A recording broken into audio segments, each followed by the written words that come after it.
పార్టీలు ఈ బంద్కు బీసీలకు 42% రిజర్వేషన్ ఇవ్వాలనేటువంటి ఏదైతే బంద్ పిలుపునిచ్చిండ్రో ఈ పిలుపుకు అందరూ మద్దతు ఇస్తున్నారు. మరి అందుకనే సోషల్ మీడియాలో చాలా చర్చ జరుగుతున్నది. ఈ బంద్ ఎవరిని టార్గెట్ గా కొనసాగుతుంది అనేటువంటి ఒక కన్ఫ్యూజన్ ని భారతీయ జనతా పార్టీ ఈ రోజు నెలకొల్పింది అనేటువంటిది మనం అర్థం చేసుకోవాలా.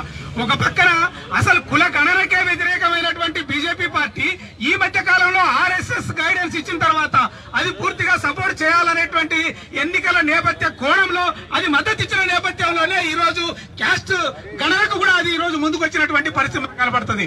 మరి అట్లాంటప్పుడు వీళ్ళు మన రాష్ట్ర ప్రభుత్వం దాన్ని ఆల్రెడీగా అందరూ ఆమోదించి తీర్మానాన్ని రాష్ట్రపతి గారికి పంపిస్తే ఇప్పటికీ 6 నెలలుగా ఎందుకు మురుగుతున్నది అనేటువంటిది మనం అర్థం చేసుకోవాలా. ఈ రోజేమో ఒక పక్క రామచంద్రరావు కూర్చుంటున్నాడు, మరొక పక్క ఈటల రాజేంద్ర కూర్చుంటాడు, ఒక పక్క బండి సంజయ్ మాట్లాడతాడు. అంటే ఏమిటి ఈ వైవిధ్యత? ఈ వైరుధ్యం ఏమిటి అసలు? అంటే కావాలని